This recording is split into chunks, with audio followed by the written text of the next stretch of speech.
everyone, it's Nicole and I'm here with the fourth layout using the April kit, and I'm going to show you some of the stuff. A lot of it is the 6x6 pattern paper.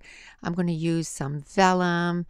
I found a couple of pictures. As I'm cleaning up my room, I'm finding pictures and all kinds of stuff. So as I'm finding stuff that I want to use, I just pull them aside right away. So that was an Amy Tangerine pattern paper. And this is a craft cardstock, and it came in the cardstock add-on. And again, I want to do some stuff to the background, and I don't want it to warp the paper too bad. And I want it to be able to, because it is on craft, I want it to stand out a little bit. So I'm putting some clear gesso, and I'm just using a palette knife, and I'm really just putting it all over the place. And what I like when it's on a like that craft paper, it actually leaves almost like watermarks. That's what it looks like, and I really like that. And because it kind of adds shadows to the paper, and I really like that effect.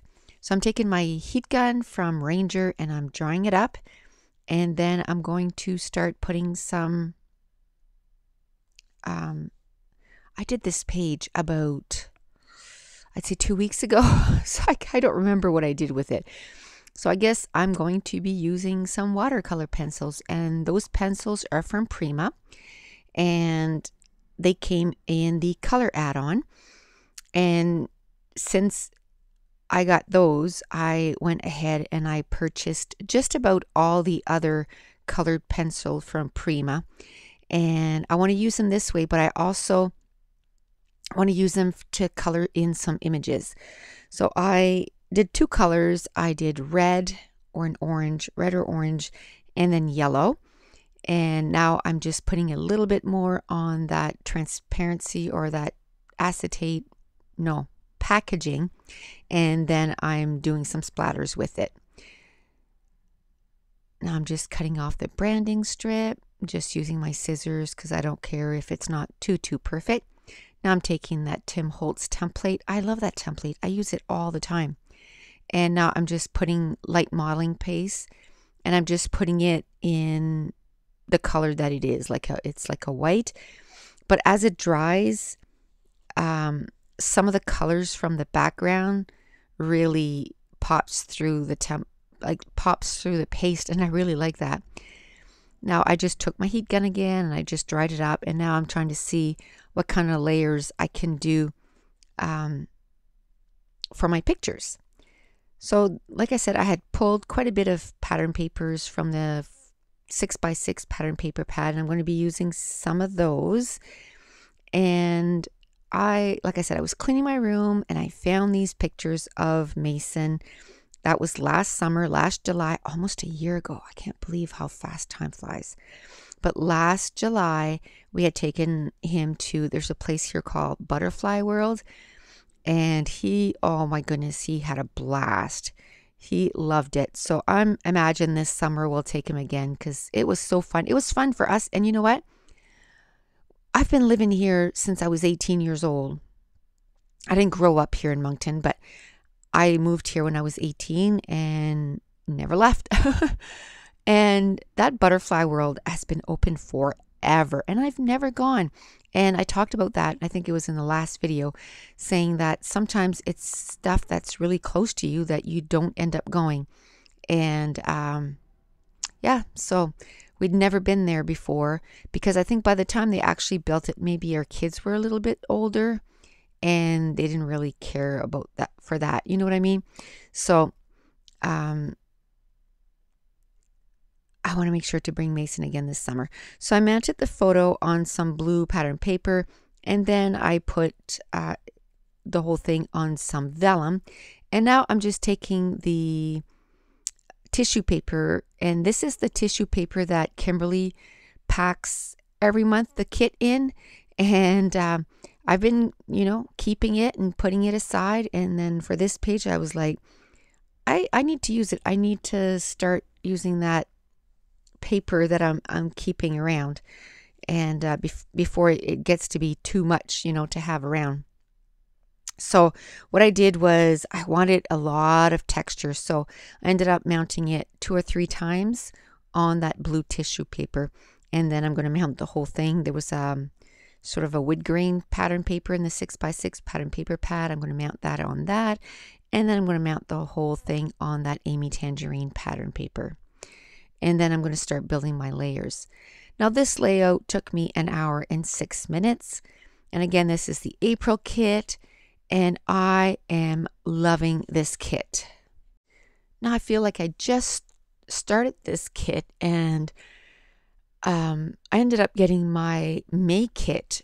Usually I would only be getting it like today or tomorrow. Today is May 19th, but I got it on Friday. And to tell you the truth, it's still sitting in the box.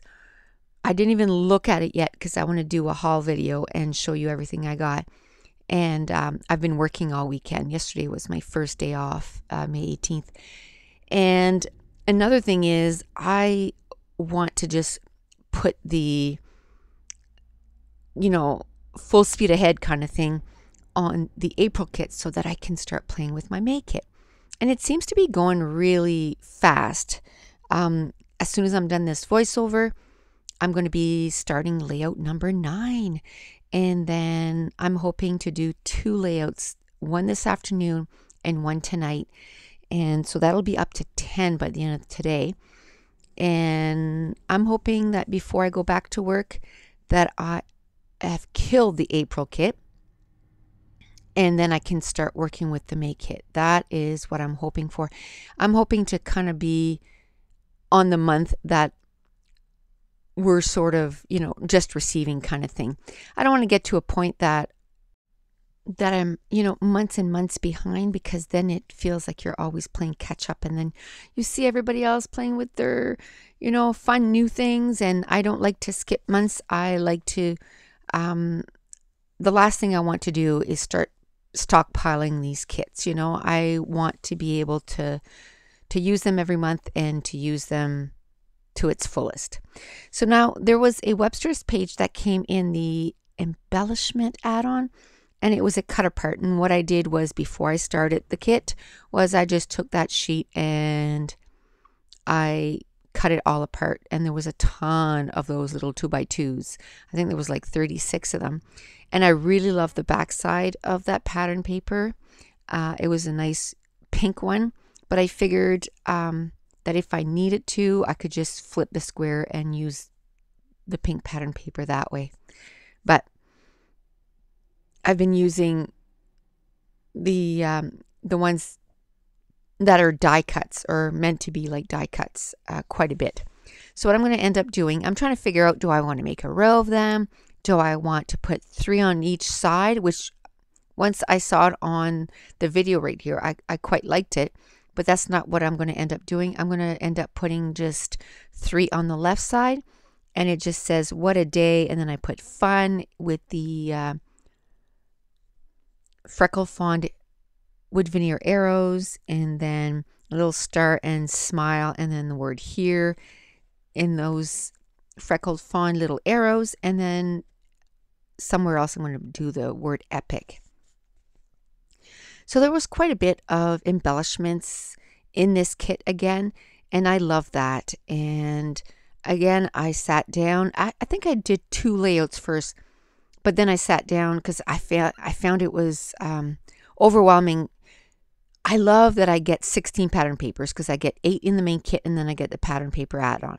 The problem is when I sit down and I see all those pattern papers, I see all those embellishments, it's almost like too much for my brain to process. It's okay, no, I got to break this down. So then I break it down by pattern paper, and then I choose pictures to go with it. And then I start just dividing up the embellishments between, I usually prepare like 9 layouts like that, including the pictures, the embellishments, and which alphas I'm going to be using and everything. And then I start working through them. And usually I pack on there, or throw in the middle of it, way more embellishments than I can possibly use. So what happens is, as soon as I finish the layout, I gather up everything and I put it back in the container. So by the time I'm done those first 9 layouts, then I can go back and say, okay, what do I have left for pattern papers? What do I have left for embellishments? And then I start making different pairs. And that's how I usually end up with, 10 plus layouts per each kit. Usually it's between 12 and 16 that I get with a kit, and I like getting that much. So now I'm ready to start working on my embellishment cluster. So I'm going to glue down the pictures. And I took one of those frames that were from Amy Tangerine from the Rise and Shine collection. I like cutting them in 2 or more pieces. And then that's the sort of the base for my embellishment cluster. It kind of frames in all my embellishments. And then I start looking, okay, what could I use to kind of keep my base going? In this case, I used a flower that I'm going to end up cutting in 2, and then I use it on the other embellishment cluster. I use a tag, and again I'm going to cut the tag in 2 so that I can use it at the top and the bottom cluster. And then there was some wood veneers that again were from the Amy Tangerine Rise and Shine collection, and I'm going to use it. I think I used 2 on this layout. Now I'm adding some twine to the tags. Oh, well, actually all 3 tags, 2 wood veneer ones and then the regular paper one. Now there was a pattern paper in the 6x6 pattern paper pad that was all labels. So what I'm doing is I'm just cutting out the labels, and then it's little pieces of the tags that I can put in a cluster, and it's part of my foundation for that cluster, and I like that. Now, as you know, I've been cleaning up my craft room, and another thing I'm trying to do is I'm trying to change the way that I'm filming and where I put the light there. Eventually, I do move it over a little bit so as you can see, it's not right on the photo. It just took me a few minutes to realize that. And then I move the mat, maybe not this video, but the next video, so that you don't see the edges of the table. I know it's like little, but for me, it's annoying. I don't like it when I can see little pieces of the table everywhere. So now what I'm going to do is I'm going to start gluing everything down. And I believe, yes, I put foam tape in behind all those little squares so that they pop a little bit off the page there, and they're a little bit more prominent than the other stuff on the page. And then another thing I did was I inked everything with the frayed burlap, and that's a Tim Holtz ink, distress ink. I even I used the template, the Tim Holtz template, and I added more texture to the background. I inked all the edges of the cardstock and all the embellishments, and it just kind of makes it so that it's all tied together. And I'm using a combination of my ATG gun and my quick dry adhesive to glue everything down. And now I'm going to work on my title, and it's just says let's go. And those alphas came, I believe those came in the Project Life add-on. And again, I just mixed everything together, and it just makes it so that I have a ton of stuff to use in my scrapbook. And then even if I get 1 or 2 layouts done with the Project Life, like a Project Life layout, I'm okay with that, because I love embellishments. I mean, I love paper. I love embellishments. Let's be serious. I love everything scrapbooking. I just love all the toys, and I enjoy using them. And one thing I guess that I've noticed is I hear a lot of people talking about, if it's their favorite embellishment, favorite paper, they don't want to use them. I'm the opposite. When I start a kit, you'll hear me saying, oh, like this kit around, the green paper was my favorite pattern paper, and that's the first layout I did. Whenever I love something, I want to use it right away. I don't have that feeling of, will there be a better picture or a better layout for it? Because, the industry comes out with fabulous stuff all the time. So there's going to be other things that I'm going to love just as much. So I don't mind putting it on a layout when I am doing a layout, and later on there'll be something just as great for those other pictures that I scrap. Anyway, back to the layout. I really liked using the craft for this page because it was about butterflies and nature, and to me the craft just is natural stuff, right? And I just saw that I took out my Martha Stewart butterfly punch there. I used to put butterflies on almost every layout, and it's like, you do something for a while and then you kind of stop doing it and then you come back to it. And this page really talked to me about, like I said, nature and everything. So I wanted to put a few butterflies on this layout. And I just took that Amy Tangerine, and it was it was sort of goldish, handwritten chevrons on one side, and then the other side is chevron arrows in different colors. And I haven't used the other side yet. I plan on using it. I'm probably going to cut it all apart, but I plan on using it very soon. All the papers in the month of April was awesome. Like, I know I'm going to love playing with all those papers. And that's it. That's going to finish off layout number 4 using the April kit. And here are some close-ups. And just a little heads up, this weekend, and I think this is going to go up either Friday or Saturday. This weekend is my birthday, so I'm going to have some extra videos on my channel just to celebrate my birthday. So thanks for watching. Bye.